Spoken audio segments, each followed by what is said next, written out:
if you're making view A of the Daring Duster, which you'll recall has the bound neckline and armholes like you can see in the illustration and the technical flats here, there's a couple ways you can go. You can certainly buy binding like this sort of thing, you know, which is a double fold binding.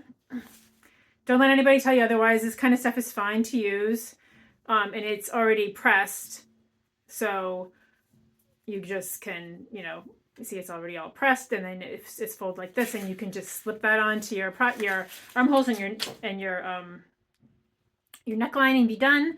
Or you, like I used in one of the samples that I made, this sort of faux leather kind of stuff, which is the same thing. It's a binding that's pre-made. It's all pre-pressed.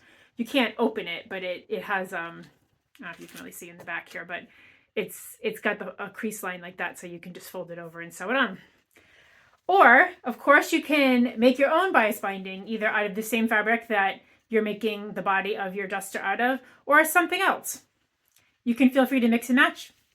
You'll want to choose a fabric for this that does take a press pretty well, because you will need that for it to really work properly. But once you have your fabric picked out, I'm just going to show you how you can cut it out of the scraps that are left over from cutting the main pieces of your Daring Duster. So let's go over to the cutting table. Here's a typical offcut you might find yourself with after cutting out the main pieces of your Daring Duster. And there's plenty here to do some bias binding for the armhole and the neckline. Start by making sure that your fabric is on grain, so that it's going to be perpendicular. You want it to be squared off here and here so that it's on grain, because you're going to cut at a 45-degree angle. Because this is a print, I can see how that's lined up there. And then I like to use one of these sort of cutting rulers. It's a quilting ruler, but it has, here's a 45, I'm holding it upside down. Here's a 45-degree angle right here. And you can simply line that up to the raw edge that you know is on grain, like so, just so that it's right along the edge there. And there's a little cut here, so we'll start right there. Okay. And you're just simply going to cut all the way down at that 45-degree angle.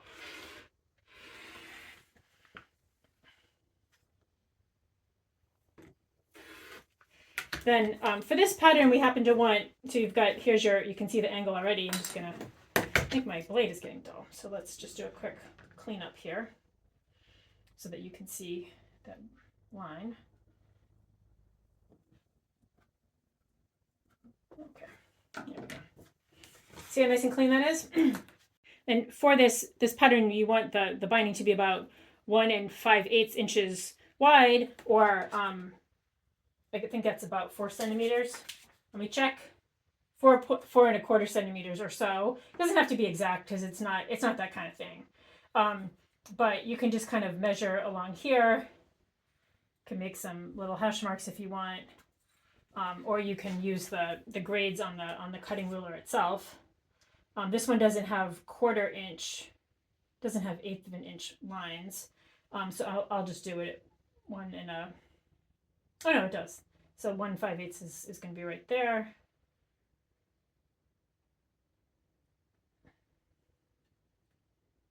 Like so. And then cut again.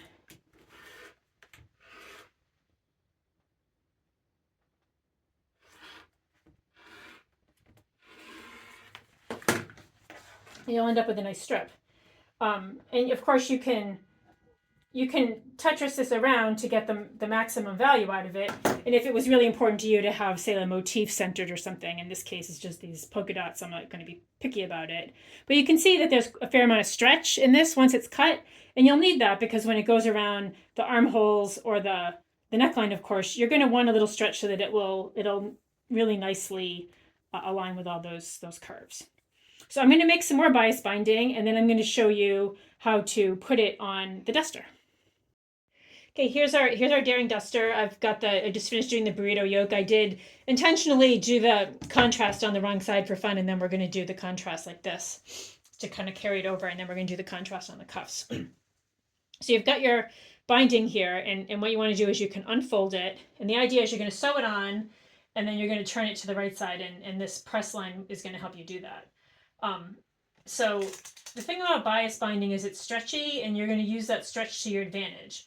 So I personally don't like to pin it. I'm going to pin it at the beginning, but I don't like to pin it because I do want to sort of stretch it. And what you don't want to do is you don't want to stretch the neckline. You just want to stretch the binding as you go along. And you should have either put some stay tape or stay stitched or something that a neckline, and also basted the double yoke part of the neckline closed so that it won't just so that those layers are all going to stay together. So we'll go all the way around like this to the end. Then we'll turn it to the right side. And we're going to use a 3/8 of an inch or a 1 centimeter seam allowance here, unlike a lot of the other seam allowances that you're used to for this pattern. So let's go over to the sewing machine. Okay, so here we go. I've got the edge, I've got that tucked under right here.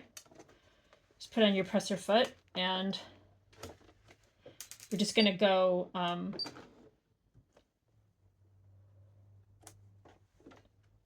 okay, there we go.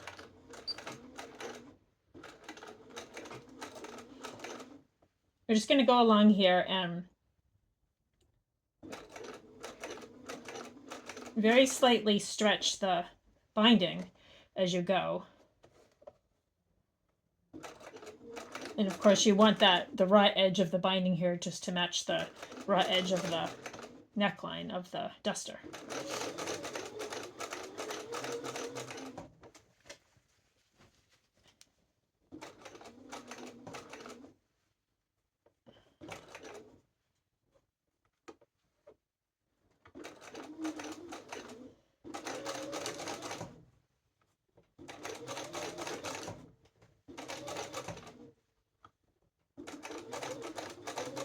Just pull the binding a little bit. Don't like really jam it, but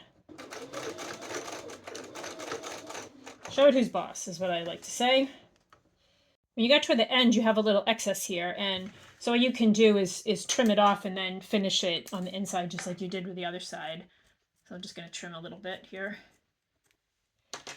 and then fold it like that, just like we did.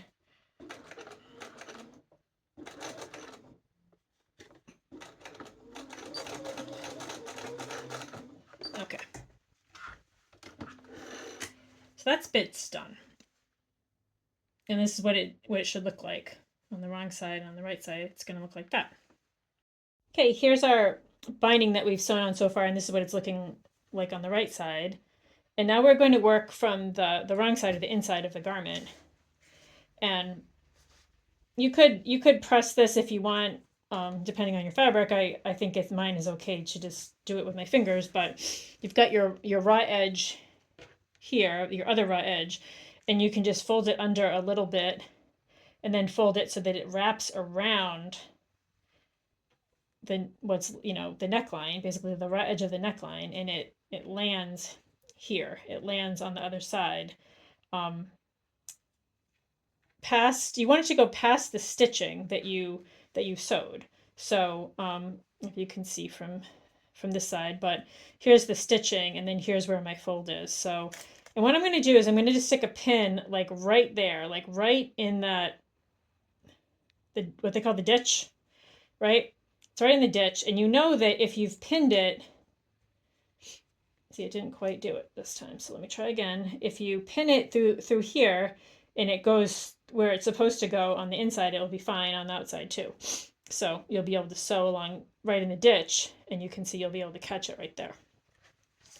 So I'm going to go ahead and pin this at this point. You don't have to. It's the bias binding itself is stretched as much as it's going to, or as much as you want it to. So you don't have to worry about doing any kind of a stretching exercise anymore. It's really just pinning it. If you find that it's a little tight in here in the front and the curve, you could clip into that curve a little. And you also could trim down the seam allowance a little if you wanted to, if you felt like it would make it a little easier. Feel free. So I'm going to pin this up, and then we'll go back over to the sewing machine. Okay, here we are. Everything is all pinned up nicely, as you can see. And now we're just going to, as we say, stitch in the ditch. Just stitch right back on that line, that stitching line that you did before. you'll probably want to lengthen your stitches a bit. You're going through a few layers of fabric at this point.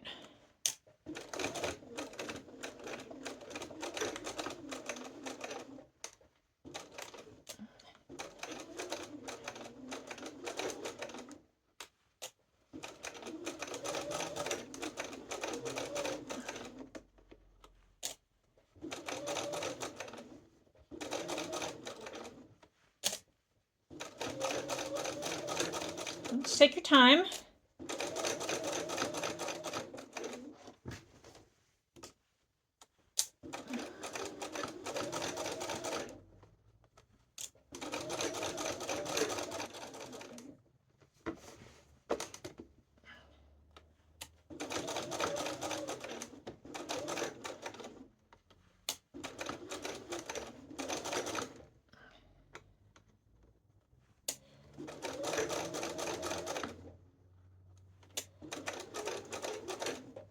Okay, and we're getting toward the end here. So as before, you've got the raw edge tucked under.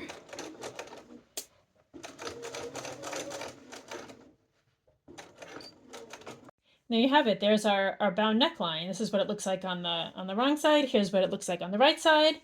And you're going to do the exact same thing with both of the armholes, except that you're going to use at the very ends, instead of folding it over like you did here, you're just going to overlap them so that the edges are encased. But use the same thing, kind of stretch the bias a little bit, trim it down if necessary, and then stitch in the ditch. And when you're done with that, you are done with your Daring Duster. Vest edition, you can just do a final press and try on. I will see you over there at the final press and try on video.